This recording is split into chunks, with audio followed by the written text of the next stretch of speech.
لله الذي بنعمته تتم الصالحات. الحمد لله الذي على كل حال. الحمد لله الذي أحيانا بعدما أماتنا وإليه النشور. أشهد أن لا إله إلا الله وأشهد أن محمدا عبده ورسوله. اللهم بك أصبحنا وبك أمسينا وبك نحيا وبك نموت وإليك النشور. اللهم إنا نعوذ بك من علم لا ينفع. Ya Allah, kami berlindung kepadamu dari ilmu yang tidak bermanfaat. Wa min qalbin la yakhsha. Kami berlindung kepadamu ya Allah dari hati yang tidak khusyuk. Wa min nafsin la tashba'. Kami berlindung kepadamu ya Allah dari hawa nafsu yang tidak puas. Wa min amalin la yurfa. Kami berlindung kepadamu ya Allah dari setiap amalan yang tidak diangkat. Wa min da'wati la yustajabu lah. Kami berlindung kepadamu ya Allah dari setiap doa yang tidak dikabulkan. Allahumma anfa'na bima 'allamtana. Ya Allah, berilah kami manfaat terhadap ilmu yang telah Engkau ajarkan kepada kami. Wa 'allimna ma yanfa'una. Dan ajarilah kami ya Allah ilmu-ilmu yang bermanfaat. Allahumma inna nas'aluka 'ilman nafi'an wa rizqan thayyiban wa 'amalan mutaqabbalan. Amin ya Allah ya Muhammad. Waqala Nabi sallallahu alaihi wasallam, Rasulullah sallallahu alaihi wasallam bersabda, "Idza arada Allahu bi'abdihi khairan ista'malahu." Kata Nabi, jika Allah menghendaki kebaikan kepada seseorang, maka orang itu dipakai oleh Allah, dimanfaatkan oleh Allah, dipergunakan oleh Allah. Sahabat bertanya, "Wa kaifa yasta'miluhu?" Bagaimana caranya Allah memakai orang itu ya Rasul? Apa maksudnya Allah itu menggunakan orang? Rasul melanjutkan hadisnya, yuwaffiquhu li'amalin shalih. Allah memanfaatkan mereka dengan cara mereka rajin beramal saleh. Min qabli mautih, sebelum ajal mencabut nyawa, sebelum Allah mencabut nyawa mereka, Allah jadikan mereka rajin beramal saleh. Ini isyarat buat kita, ya, isyarat positif buat kita. Kita kesini, alhamdulillah semakin rajin beramal saleh. Ini isyarat bahwa Allah ingin kita jadi orang baik. Ya, coba kalau kita meninggal dunia di waktu kita banyak meninggalkan sholat, di waktu kita bermaksiat, di waktu kita banyak makan yang haram. Tapi Allah masih panjangkan usia kita sampai 60, 70, 80. Dan Allah beri kita kesempatan untuk beramal saleh. Mudah-mudahan ini syarat kita nanti wafat dalam keadaan husnul khatimah, dan nanti kita dimasukkan ke surga Allah Subhanahu wa taala. Amin ya rabbal alamin. Baik, sayangnya belum muncul, tapi materi kita hari ini sampai mensingkapi keadaan negeri kita saat ini, saya ambil judul jenazah-jenazah yang tidak disolati oleh Rasulullah sallallahu alaihi wasallam. Ini isyarat jemaah. Jika ada jenazah disolatkan, berarti kan dimintakan ampun kepada jenazah. Allahumma ighfir lahu warhamhu. Dilepaskan dari azab kubur, diampunkan, didoakan, diridhoi jenazah. Berarti kalau Nabi melarang kita untuk menyolatkannya, atau Nabi tak mensolatkan, berarti orang ini tidak dapat doa, tak dapat ampunan, karena perbuatan yang dia lakukan tidak pantas jenazah dia disolat. Sehingga Rasulullah sallallahu alaihi wasallam tidak mensolati jenazah, yang akan saya paparkan nanti berikutnya. Namun, ya, bagaimana caranya? Fardu kifayah berjalan. Maksudnya, kata Imam Ibnu Hajar al-Asqalani, kalau dia muslim Pak, tetap dia Islam, tapi dia berbuat melanggar aturan yang membuat dia tidak disolatkan Nabi, maka yang menyolatkannya, kata Ibnu Hajar al-Asqalani, orang-orang awam saja, sekedar untuk melepaskan fardu kifayah. Ya, ini persis seperti COVID kemarin. Kalau ada wabah, ya, maka yang meninggal mati syahid. Bagaimana yang meninggal itu orang kafir, ahlul maksiat karena Covid? Maka kata Ibnu Hajar, tidak ada pahala bagi orang yang mati syahid yang meninggal orang kafir dan ahlul maksiat. Tidak berlaku mati syahid pada mereka. Ya, kenapa? Karena mereka meninggal bukan dalam iman kepada Allah. Lalu yang tinggal di tempatnya dapat pahala syahid.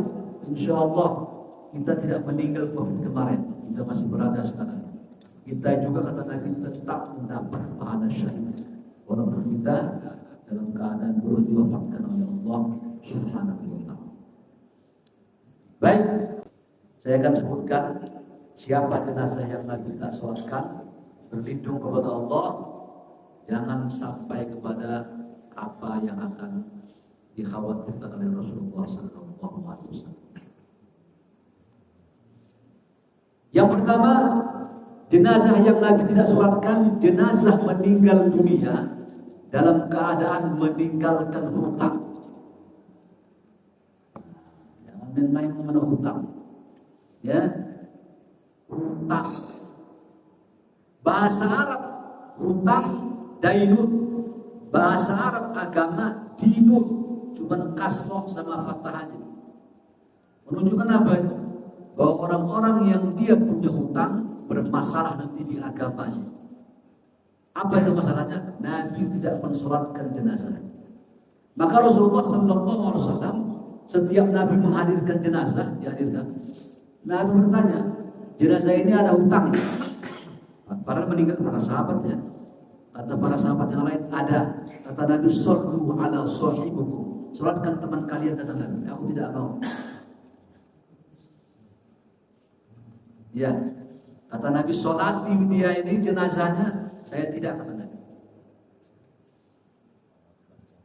Ya, dan ada seorang sahabat namanya Abu Qatadah.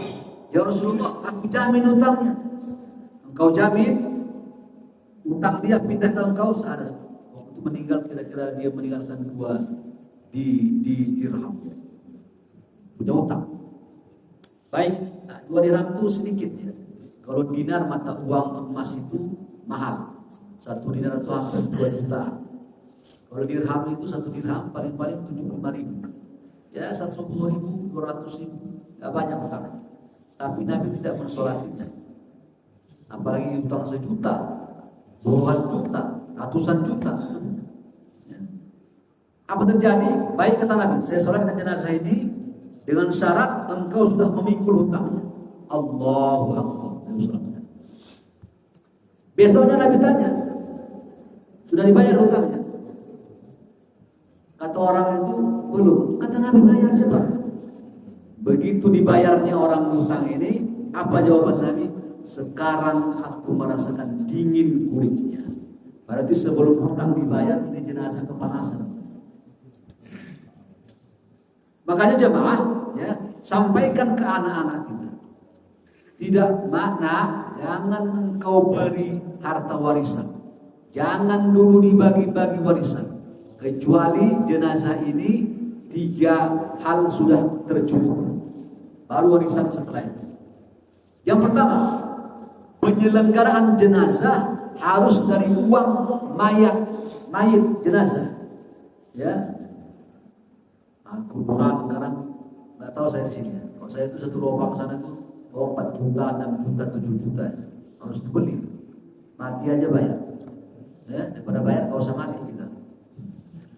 Ya, sini sama nggak? Harus bayar. Ya, 1 liangnya. Itu diambil dari uang jenazah. Motornya jual, apa yang bisa dijual. Kalau tidak ada uang, kecuali kalau anaknya mau ngasih, masyarakat mau nyumbang, lain cerita. Ya, sekarang kita mentahnya dulu sih. Penyelenggaraan dari uang dia sendiri. Kalau dia memang punya harta. Yang kedua, ya, wasiatnya harus dijalankan. Baru bagi-bagi harta jenazah, harta warisan itu. Wasiatnya apa? Tunaikan dulu, ambil sepertiga. Kata Nabi, la wasiyata illa thuluth. Tidak boleh wasiat itu di atas sepertiga. Wathuluthus katsir. Dan sepertiga itu kata Nabi udah banyak. Jadi jika ada orang tua kita berwasiat, nanti separuh harta saya buat masjid, pangkas. Tapi saya durhaka sama emak saya, ya saya enggak. Justru engkau menyelamatkan karena ibumu atau ayahmu berwasiat tak sesuai syariat. Ya. Yang ketiga, bayarkan hutang jenazah. Nah ini nih ya, dain. Wa tilka hududullah, inilah ketentuan Allah Subhanahu wa taala. Nanti anak-anak sibuk kita memberi harta kita itu apa? Kita tersiksa kata Nabi, jenazah itu sebelum ditunaikan hutangnya ke atas tak terangkat ruhnya, ke bawah tak turun itu, mengambang. Tersiksa jenazah ini, tersiksa kita ini. Sampai anak kita atau orang kita mengatakan sesungguhnya harta jenazah hutangnya kami yang mengambil alih. Baru selesai. Ya, nah ini harus pelik. Bayar hutang, kadang-kadang hutang ini anak-anak kita nggak tahu, pasangan kita nggak tahu, kita yang tahu. Dulu dia ketika SMA makan bakwannya 5, dibilangnya 3. Ya, bohong dia. Dan dia ingat itu, bayar. Ya, jangan menyepelekan hutang. Ya. Dia tahu, dia ingat, dia selesaikan. Kenapa jemaah? Kata Nabi, selesaikan permasalahan kalian di dunia ini, kata Nabi. Selesaikan dinar dan dirham. Sebelum datang nanti hari, kata Nabi, hari itu tak berguna lagi harta dan benda. Apa itu?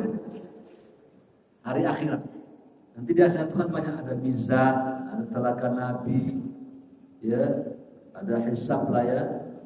Salah satu ya syafaat. Salah satunya nanti di para masa itu ibu bapak ada namanya nanti kisos. Kisos itu bukan hukum pancong itu pak. Kisos itu adalah transfer pahala, transfer dosa. Nah, bisa pak ya, pada selesaikannya sini. Ya.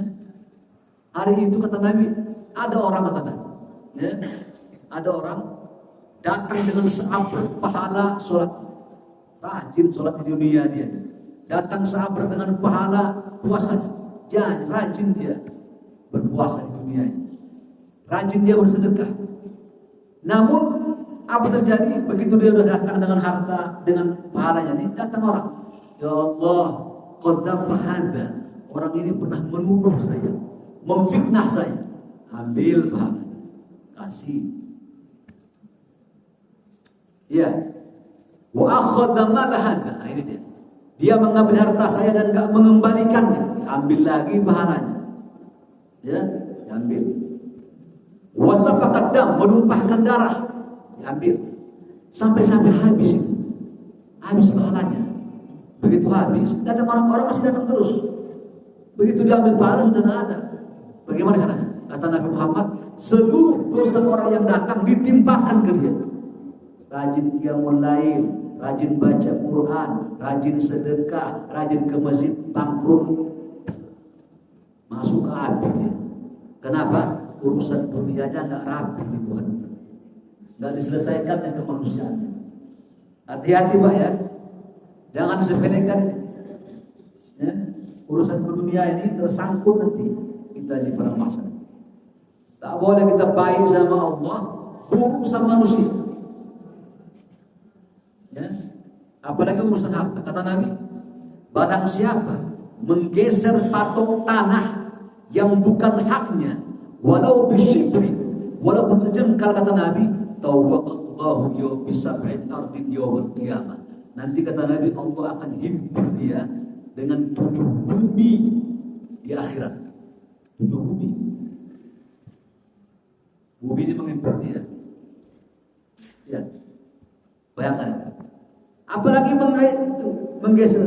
menggeser patok tanah. Saya di Pamulang kejadian ya. Itu matinya susah orang itu sampai diizinkan baru dimaafkan. Sejengkal aja nggak boleh itu. Ya. Apalagi ya mengambilnya dalam banyak hal. Baik, kita kembali. Jadi hutang itu bayar, ya, selesaikan hutang itu, ya. Makanya kenapa dalam agama kita dianjurkan memang tak berhutang? Kata Nabi, iyyakum wat ta'adzub. Jauhi sesuatu hal, kata Nabi, yang menyebabkan kalian nanti membuat alasan, maaf Pak, aku tak bisa datang, maaf Pak, tak bisa bayar. Kata Nabi, iyyakum wat ta'adzub. Jauhkan sesuatu yang membuat kalian nanti, kata Nabi, membuat uzur. Salah satunya hutang. Dan begini, kalau nggak berhutang kita zaman sekarang Pak, karena ada istilah itu, ya nggak bisa hidup kita atau apa, semua hutang-hutang. Bahkan leasing juga senang hutang daripada cash, karena dapat fee-nya banyak. Ya, kita nggak boleh. Sampai Nabi Muhammad SAW, ya beliau berdoa. Apa doa Nabi? Doa hutang apa? Allahumma inni a'udzubika minal hammi wal hazan wa a'udzubika minal ajzi wal kasal wa a'udzubika minal jubni wal bukhl wa a'udzubika min ghalabatid dain. Nah, itu paralel wa qahri rijal. Aku berlindung kepada Allah dari hutang dan dikuasai orang. Itu otomatis itu. Kalau bapak punya hutang, bapak dikuasai orang itu. Psikologi kita dikuasai sama dia. Kita lewat rumahnya bermalu, ketemu dia sungkan, engkau waqaf bil rijal. Cocok hadis Nabi. Ya, ketika engkau punya hutang, engkau tertampar. Tidak bisa bergerak. Begitu juga bernegara. Kita nggak bisa tegas karena banyak hutang-hutang. Tegas kepada ini, tegas ini, mengusir Cina, ya, Tiongkok dari Indonesia, susahnya minta ampun. Kenapa? Karena punya hutang kita.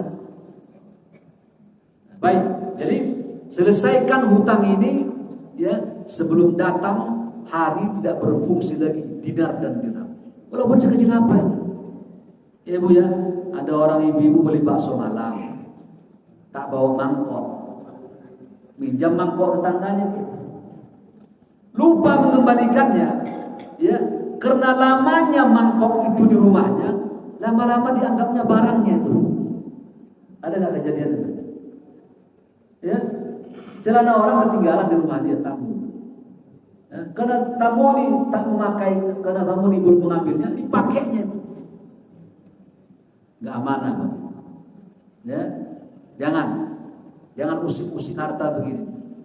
Ya, karena lamanya lihat kita cek harta kita masing-masing, tanah. Ya, ada masalah nggak di sini? Dicek. Ya, yang belum bayar dibayar. Jadi, ya, masalah hutang ini masalah yang harus kita perhatikan Ibu Bapak, karena ini membuat Nabi Muhammad SAW tidak mensolati jenazahnya. Ya, apa sebabnya tadi? Hutangnya belum dia bayar. Ya, makanya ketika Nabi Isra Mi'raj, memang ini hutang ini, Pak, mengutangi orang ini gede pahalanya. Nabi melihat pahala sedekah di pintunya dengan pahala hutang. Mengutang itu lebih besar pahalanya. Kenapa? Kalau ibu bapak sedekah kasih orang itu, kadang-kadang dia nggak perlu atau mungkin dia ya tak mengharap banyak. Tapi kalau yang berhutang kan coba itu, dia harus menyiapkan kata-katanya apa, menyiapkan waktunya apa.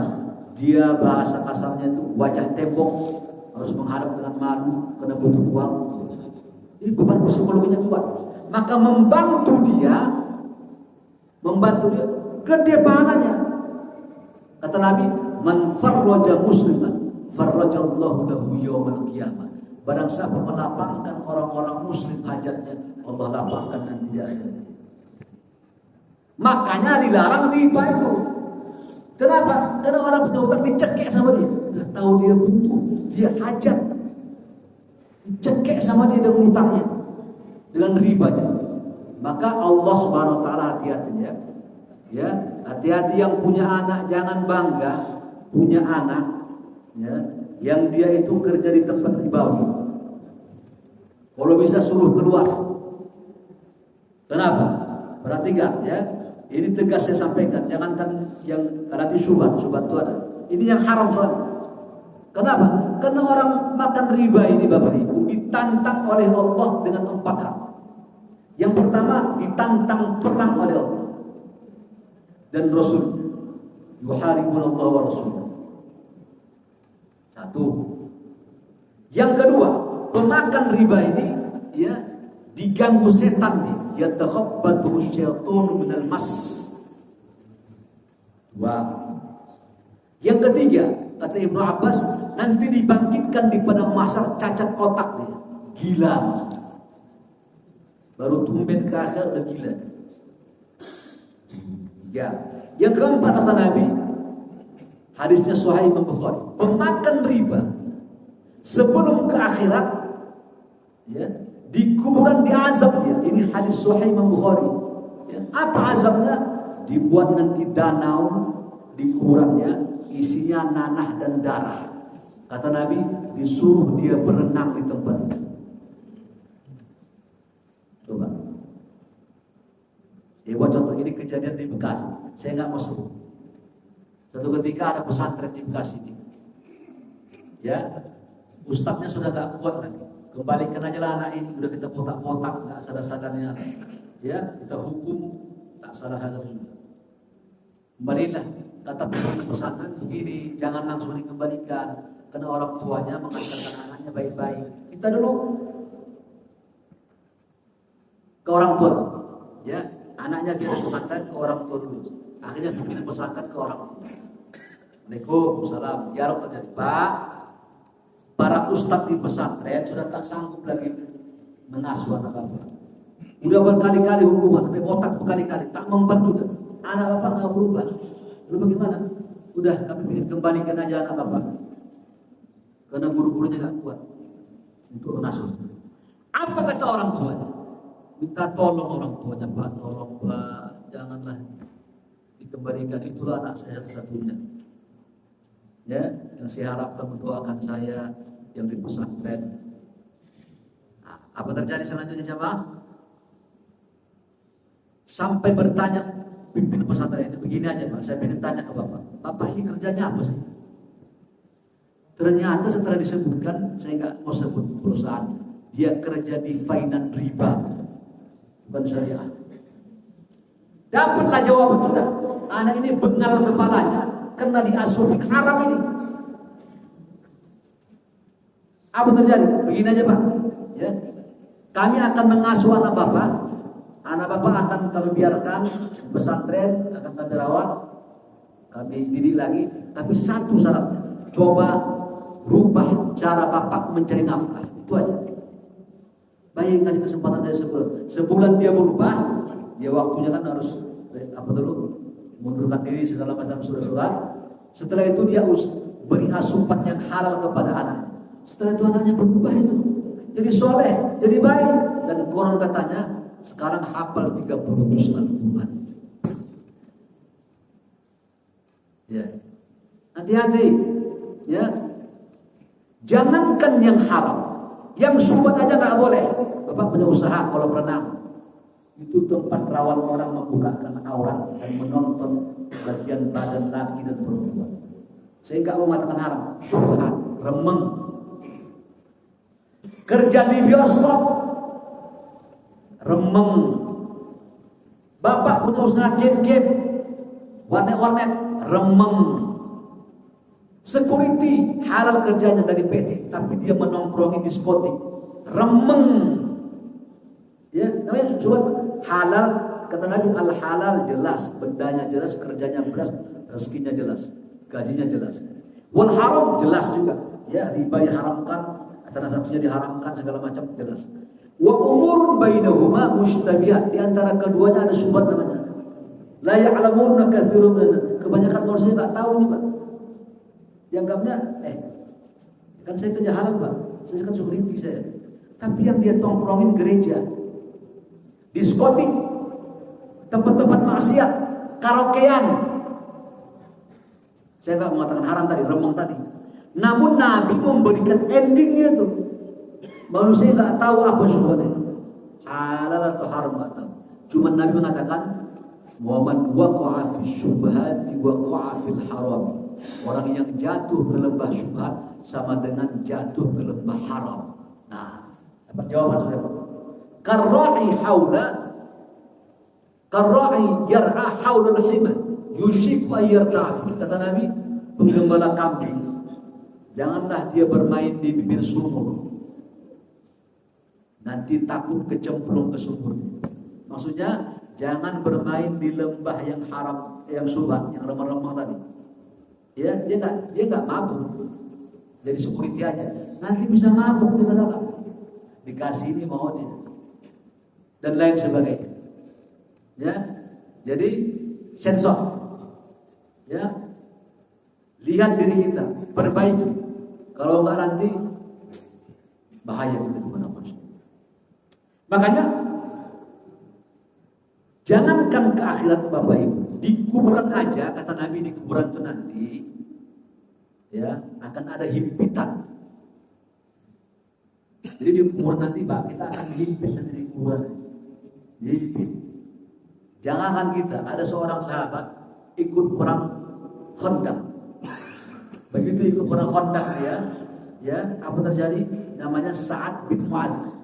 Begitu dia meninggal dunia ya Bapak, sahabat satu ini, Sa'ad bin Mu'adz, ketika dia meninggal dunia, arus bergoncang. Bayangkan arus bergoncang artinya Allah merespon jenazahnya. Yang kedua, pintu langit terbuka buat dia. Dua. Yang ketiga, 70.000 malaikat mendoakan dia. Kata Nabi, namun dia tetap kena himpitan kuburan. Hatta sobi, sampai anak kecil pun kata Nabi akan dihimpit di kuburan. Ada sini siqah ya, di depan mata kita ini. Kuburan di depan mata kita. Summa farroja. Kata Nabi Muhammad, kalau dia bertakwa kepada Allah, begitu dia terkungkung teripit, Allah lepaskan dia. Kalau tidak, tanah orang diambilnya, bermasalah. Sejengkal aja nggak boleh. Ya. Hakmu dari got ke dalam. Got itu bukan tanah itu. Apalagi depan got. Maka meletakkan mobil parkir di jalan-jalan itu tak boleh, hukumnya haram itu. Karena bukan hakmu itu. Kata Nabi, wajadtu rajulan yataqallabu fil jannah. Aku menemukan orang, kata Nabi, bolak-balik di surga. Apa malah dia? Dia dapatkan di jalan itu apa namanya? Gangguan pohon, sehingga orang tersendat jalan lambat. Begitu ditebangnya lancar jadi. Allah mengucapkan terima kasih kepadanya. Ya, membuat ini tidak. Harusnya gangguan di jalan disingkirkan, ditaruhnya gangguan itu. Menyusahkan orang. Jangan, ya. Kalau sebentar nggak apa-apa mungkin. Tapi kalau selamanya jalan itu jadi parkir, bukan jalan dia itu. Harusnya nih kendaraan dua arah lancar. Begitu tersumbat mobil dia, nunggu dulu bang Gojek ini kan, lewat ini baru menunggu itu udah berdosa mobil ini. Nggak lancar jadi. Jangan masalah ini Pak, pelik ini Pak. Masalah harta ini pelik, hutang ini pelik. Ya. Maka selesaikan hal ini. Baik, itu pertama ya. Yang kedua, jenazah yang Nabi tidak sholatkan. Jenazah siapa? Rasulullah menjelaskan berikutnya, jenazah yang memakan harta ghanimah. Ya, sekarang nggak ada rampasan perang, tapi kita luaskan maknanya. Ghanimah itu harta milik umat, artinya makan harta rakyat. Ya, ada seorang sahabat habis perang Khaybar, syahid membela agama Allah, perang Khaybar. Sahabat berharap Rasulullah sallallahu alaihi wasallam menyolatkan jenazah ini. Ya Rasulullah sholatkan jenazah ini, sahabat kita ini meninggal dunia, dia syahid membela agama Allah. Kata Nabi, sallu ala sahibikum, sholatkan teman kalian. Kata Nabi, aku tidak mau. Wajah sahabat kan pucat, berubah. Kenapa Nabi tanya? Ternyata setelah mereka bingung, Nabi jujur. Begini, temanmu ini mencuri harta rampasan manik-manik. Manik-manik itu ya kecil, main kayak tasbih itu. ya, itu milik ghanimah. Berapa duit? Yang lain mengatakan saya mengambil 1 lidi Rasulullah, saya 2 lidi. Yang lain saya 3 lidi, maksudnya lidi itu panah gitu. Kata Nabi 1, 2, 3 ke neraka kata Nabi. Begitu enggak manfaatnya amal soleh, syahid, sholat, baca Quran. Begitu engkau bermasalah pada manusia. Ya, mani. Berapa duit sih itu? Ya. Itu ya. Satu ketika begini. Kata Nabi, ada sahabat namanya Thaqalan Nabi. Dia memikulkan berat benda Nabi. Pokoknya dia ini pembantu Nabi nih. Nabi dibantu di rumah tangga Nabi, dibantunya kehidupan Nabi. Kata Nabi masuk neraka orang ini. Namanya Kirkiroh. Hadis ini sahih Imam Bukhari. Sahabat heran, pembantu Nabi tiap hari bersama Nabi, hajat hidup Nabi dibantunya, dia sahabat Nabi lagi, kok ke neraka? Pergi mereka ke rumahnya. Apa yang terjadi? Atan qad khallaha. Dia mencuri baju harta ghanimah. Enggak banyak diambil, enggak miliaran, cuma baju. Berapa duit si baju selembar? Ya. Dia mengambil ya baju, kata Nabi, kira-kira dia ke neraka. Kenapa? Nah, tapi begini Pak, kalau saya ngambil harta orang, dosa saya person. Tapi kalau saya ambil kas RT, kas RW, kas arisan, kas DKM, kas lurah, apalagi kas negara, orang banyak ini. Ya, ini membuat Nabi tidak menjalankan. Karena dia jebol uang masyarakat. Apa yang terjadi di negeri kita sekarang? Ya, saya mungkin kurang sependapat. Tadi saya dengar El Sinta MUI mengatakan sabar, ya, terhadap peristiwa ini. Kenapa chaos sekarang? Kata MUI sabar, ya, dan bertakwa kalau misalnya. Udah lama kita sabar ini. Udah berapa presiden? Ya, Bibi, Gus Dur, SBY, 2 kali Pak Joko, baru sekarang 20 tahun. Ya, jelas pemakan uang rakyat ini. Ya, yang pertama saya sampaikan begini dulu ya. Kata Nabi Muhammad hadis sahih Ibnu Majah, ya, Abu Dawud. Gini Pak, kamu ini kata Nabi akan mengalami 5 kekuasaan. Kalian dikuasai 5 kali nanti. Yang pertama kata Nabi, kalian dikuasai asrun nabawiyah, masa kenabian. Saya jadi pemimpin kalian saya. Udah Nabi meninggal dunia sudah. Yang kedua kata Nabi, asrun khilafah, sistem pemerintahan khalifah. Abu Bakar, Umar, Utsman, Ali. Selesai, lewat sudah. Yang ketiga kata Nabi, mulkan adon. Kalian nanti kata Nabi Muhammad akan ada kepemimpinan namanya mulkan, kekuasaan yang sifatnya adon itu menggigit. Menggigit itu begini Pak, Ibu ya, maksudnya dia ketika jadi pejabat, dia tuh menggigit kekuasaannya. Tak dikasihnya orang lain. Maksudnya dinasti. Ya, anak kayak mulai Muawiyah, pindah ke Yazid, nanti ke bawah Marwan, segala macam ke bawah itu. Ya, ke bawah terus ke bawah, keluar dari semua itu. Dah, ini buku kan? Ya, mulkan adon, ibu bapak menguasai dinasti, cuman keluarganya saja jadi pejabat. 2. Yang ketiga, yang keempat, ini lebih parah lagi nih. Mulkan jabariyah, sistem kekuasaan yang memaksa. Sudah dia kekuasaan dipaksanya, diktator lagi. Dan kita berada di sini sekarang. Memang saat ini Bapak Ibu ya, kita ini memang berada pada situasi kepemimpinan lagi jahat-jahatnya pemimpin kita ini. Bukan di Indonesia, seluruh dunia. Palestina, berapa negara Arab? 24 Arab.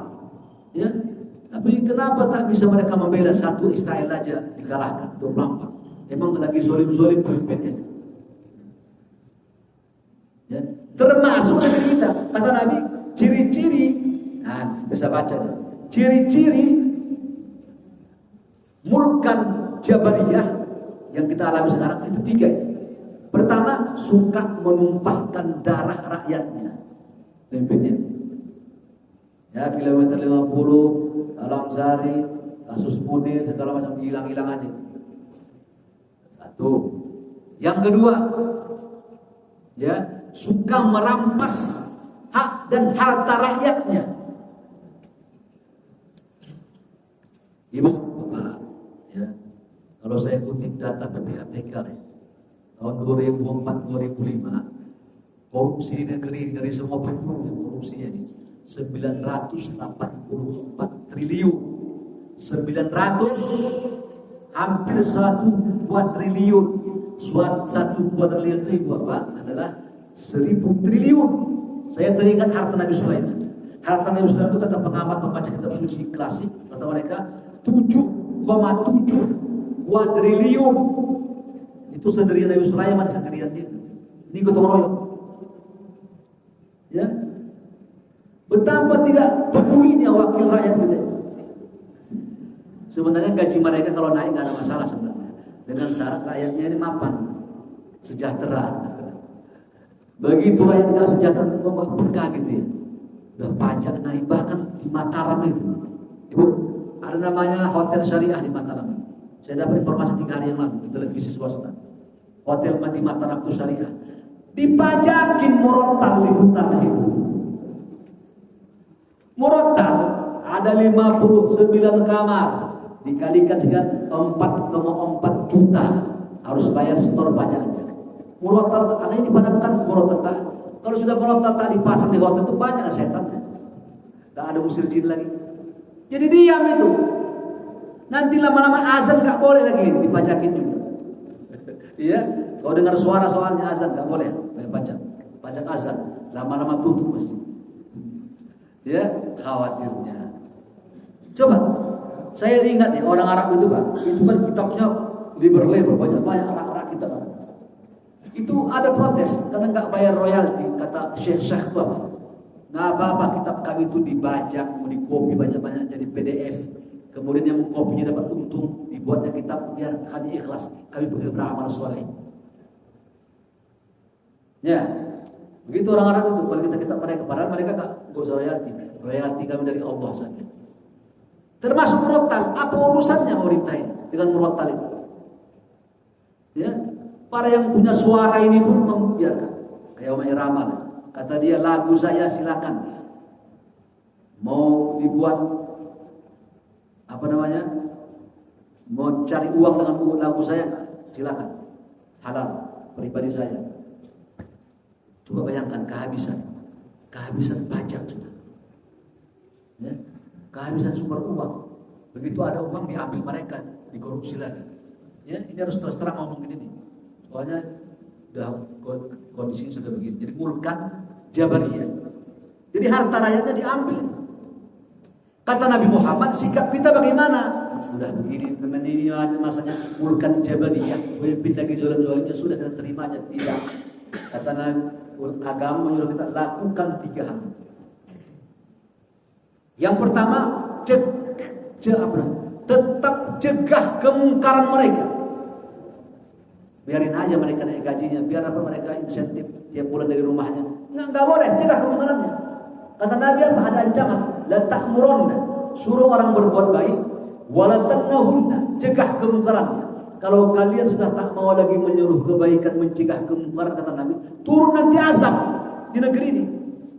Kalian merengek, menangis, berurai air minta tolong, ya Allah hilangkan musibah tak kuat kami, musibah ini terus datang ke negeri kami. Kata Nabi apa? Fala yustajabulah. Ketika itu kata Nabi, doa kalian sudah tak didengar lagi oleh Allah Subhanahu wa taala. Hadis sahih Muslim.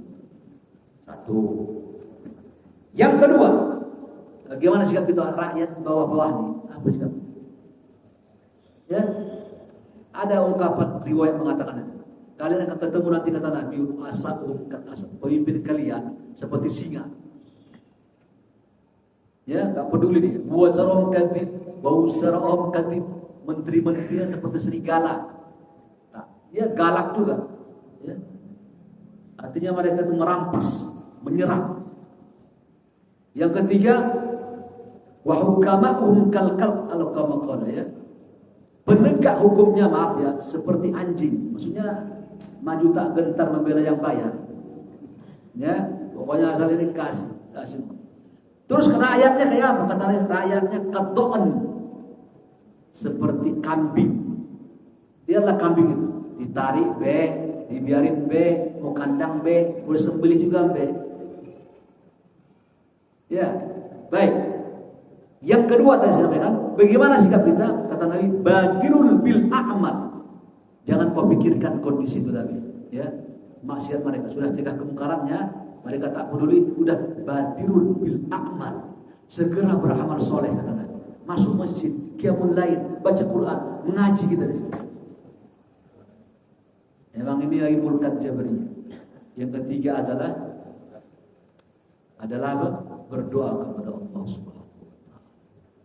Ya, jadi itulah jamaah rahmatullah, Bapak ya, jangan kalau sempat Bapak sudah pensiun, pernah memakan harta kantor, walaupun satu pulpen, atau membawa mobil plat merah ini ke tempat istri muda, ya, kalau karena ada yang tua meninggal, ya, apa terjadi? Itu pengkhianatan terhadap harta rakyat, nggak boleh. Dia kata Umar berkata, dia orang-orang beriman. Aku khawatir karena rusaknya jalan, kata Umar, jika satu ekor onta tergelincir jatuh gara-gara bolongnya jalan, aku takut ditanya oleh Allah di padang mahsyar. Begitu khawatirnya. Bahkan satu kambing jika hilang di sungai Efrat, kata Umar, aku khawatir Allah nanti bertanya kepada kemana kambing harta maling. Jadi jamaah rahmatullah ya, sekarang ditaubati. Ditaubati sekarang. Perhatikan Pak, Ibu apa? Ini sebagai endingnya. Harta itu kalau dia halal akan dihisab oleh Allah. Kalau dia haram akan diazab oleh Allah. Perhatikan, terlalu banyak harta membuat engkau lama masuk ke surga. Seorang sahabat datang kepada Muhammad, ya Rasulullah, tolong doakan aku kaya. Nabi diam, doakan aku kaya. Nabi diam, doakan aku kaya. Nabi berkata kepada para sahabat, orang ini meminta aku mendoakan dia kaya. Padahal semakin sedikit hartanya, semakin ringan hisabnya di akhirat. Kata Nabi, orang-orang kaya beriman dengan orang miskin yang beriman. Terpaut kata Nabi, duluan orang miskin beriman masuk surga. Berapa jaraknya? Kata Nabi, 500 tahun, 5 abad. Begitu datang orang kaya itu, orang miskin sudah di surga sudah 5 abad, dia ngomong orang miskin. Kok bahasa kita, kemana wae? Apa kemana wae? Hah? Kemana aja? Kamu sudah 5 abad di sini. Perhatikan ya, harta yang halal itu Pak akan dihisab oleh Allah. Halal benar itu. Dari mana kata Allah? Dapat dari mana keluar ke mana? Dapat dari mana keluar ke mana? Dihisab. Bapak cek harta Bapak itu. Cek tanah itu tak boleh didiamkan itu. Ya amwat ada bab fikih. Hidupkannya mati, dijual tidak, ditanam, dibiarin, dosa itu. Makanya kalau ada ide pemerintah walaupun diburu, tanah yang 2 tahun tak digarap diambil pemerintah. Seharusnya jangan diambil pemerintah, suruh tanamin. Karena tak boleh membiarkan tanah terdiam. Cek. Dan agama melarang kita koleksi nggak boleh. Dia dari Makkah membeli teko itu bagus, ada gelasnya, ditaruh di lemari, dipajang. Kenapa nggak dibuat teh manis dituangkan? Koleksi itu nggak ada. Syukur itu 3. Nah ini Ibu ya, syukur itu ada porsinya 3. Memanfaatkan nikmat, jangan pakai bertumpuk di lemari tadi pakai. Manfaatkan, begitu nggak memanfaatkan, kasih orang. Memanfaatkan nikmat sesuai petunjuk Tuhan pemberi nikmat, sesuai kehendak Allah secara optimal. Ya, mudah-mudahan ya apa yang kita bahas hari ini bisa memperkuat jiwa kita ya untuk lebih bertakwa kepada Allah Subhanahu wa taala, mempersiapkan ya jangan sampai kita jenazah tak disolatkan oleh Rasulullah. Jadi kalau di kampung kita ini ada begitu, tak usah disolatkan. ya, kecuali orang-orang awam.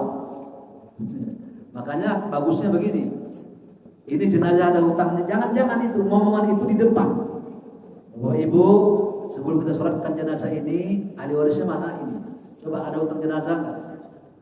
Jenazah kalau punya hutang kata keluarganya ke kami semua, ya, barulah kami akan timpakan semua hutangnya kepada kami yang bayar.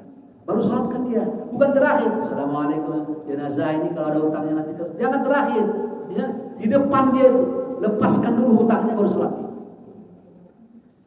Itu caranya, ya.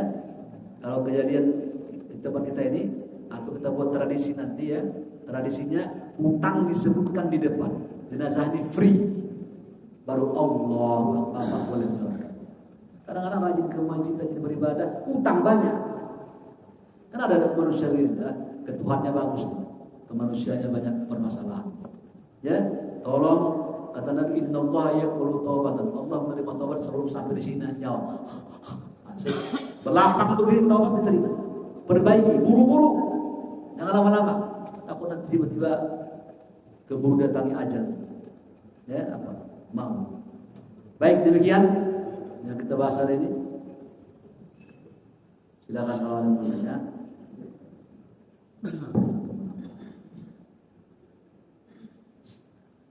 Assalamualaikum warahmatullahi wabarakatuh. Waalaikumsalam. Ini masalah tentang Ustaz. Dalam surat Al-Baqarah 280 yang berbunyi bagaimana jika orang yang berhutang dalam kesulitan diberikan dengan waktu sampai berdelapan. Jika menyedekahkan itu lebih baik.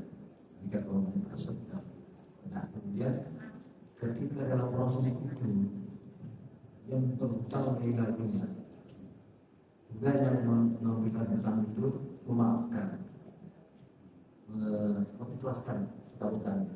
Apakah itu sudah bisa disolatkan? Mohon penjelasan. Iya. Wa in tasaddaqu khairul lakum. Ya. Jika yang mengutang itu melepaskan. Jadi begini, saya sampaikan gini ya. Begini Bu. Kalau orang punya hutang, ya, dia tak mampu membayarnya, ibu tuntut, bapak tuntut di padang mahsyar boleh. Ya. Nanti Allah akan buat buka pengadilan, itu kisos. Tapi dapatnya sedikit. Kau tuntut satu, dapat satu. Tapi jika engkau memaafkannya, itu yang terbaik. Wa in aqabtum fa'aqibu bimithli ma aqibtum. Wa in sabartum fa huwa khairul lisabirin. Jadi kalau kita sabar, memaafkannya itu terbaik. Dapatnya banyak. Ya, kalau dituntut silakan. Ya, dituntut pada masa kita akan mengambil nanti harta kita dari dia. Ya, begitu aja. Jadi bapak ibu, ingat ibu apa ibu ya, jangan bapak ibu anggap hutang-hutang orang yang tak dibayar itu hilang, terbawa kepada mahsyar itu. Tunggu saja, kau bakal wafat. Ya nggak hilang itu, dia lupa gitu. Lalu kita adalah selesaikan ini. Ya, terus pertanyaan tadi, kalau dia memaafkan bagaimana? Insya Allah jenazah itu dapat kelonggaran. Dan kita memaafkan mendapat pahala lebih dari Allah Subhanahu wa taala.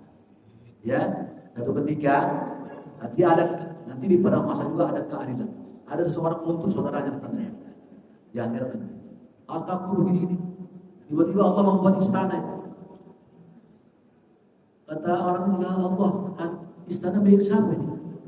Besar, putih, agung, indah. Ya bagi orang yang bisa membelinya. Siapa bisa membelinya? Engkau juga bisa. Bagaimana caranya? Kau maafkan dia, kau dapatkan. Namanya win-win solution. Ya, itu kalau kerumahan Allah di padang mahsyar. Tapi kalau orang tetap mengotot, ya sudah, amal kita akan pindah. Selesaikan, ingat-ingat. Pak, tapi saya tak ingat Pak, orang yang saya utang itu entah kemana perginya. Gimana caranya? Para ulama mempunyai solusi.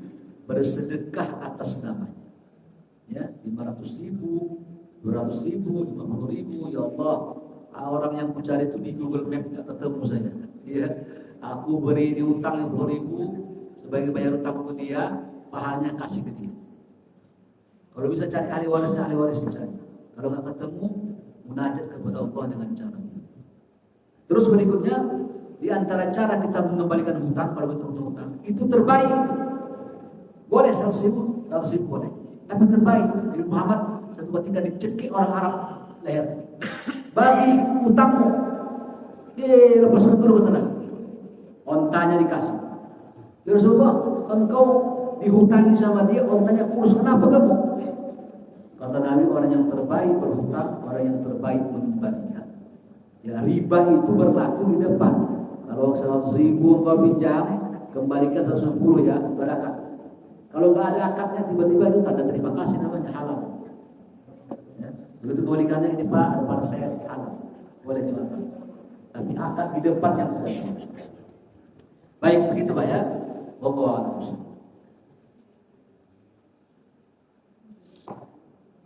Ya.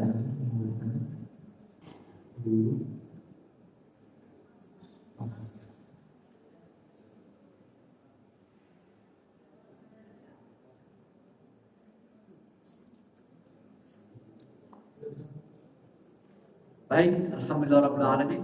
Saya punya ya. Nanti jangan bertanya setelah ini.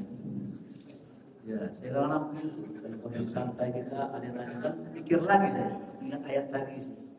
Setelah ini kalau juga peluang. Hah? Wadahnya lagi gitu. Assalamualaikum Ustaz. Waalaikumsalam.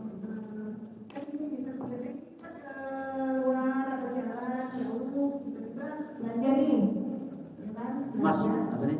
Agak minggir dikit. Tiba-tiba belanja, kita nggak keluar nih, pedagang ini masih kalian, ya?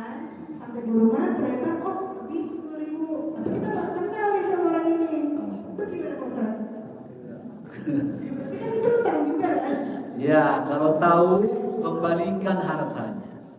Ya, ibu datang ke warung itu lagi, ya, kecuali kalau warung keliling dia, cuanki, itu pergi dia kemana-mana. Ya, nah, tunggu aja besok. Kalau tiba-tiba sudah tak pernah lagi datang, lain lagi cerita. Yang jelas kembalikan uang walaupun 10.000. Ya, sedikit kau ambil, panjang di akhirat. Tanah sejengkal aja bermasalah. Ya, tetap ibu kembalikan. Ya. Misalnya kita jalan, tapi kita nggak tahu di perjalanan misalnya, gitu kan? Oh, di jalan itu saya bilang tadi. Kita ketemu misalnya. Ya, maka solusinya ibu memasukkan ke kotak amal 10.000. Lalu berniat, ya Allah, orang ini ku cari gak ketemu lagi orang ini. Aku mohon kepadamu kembalikan uang dia dengan bentuk sedekah. Tolong pahalanya kasih ke orang itu. Dan engkau ya Allah jadi jaminan nanti dia. Saya. Ya, itu solusinya. Sudah habis. Baik, demikian yang kita bahas. Mudah-mudahan kita mulai berbenah-benah sekarang ini, ya, cek-cek semua, karena kita tak bisa baik ke Allah saja, harus baik kepada manusia agar Allah melepaskan semua kesulitan kita nanti di kuburan dan di pada mahsyar. Subhanakallah bihamdik, asyhadu an la ilaha illa anta, astaghfiruka wa atubu ilaik. Assalamualaikum warahmatullahi wabarakatuh.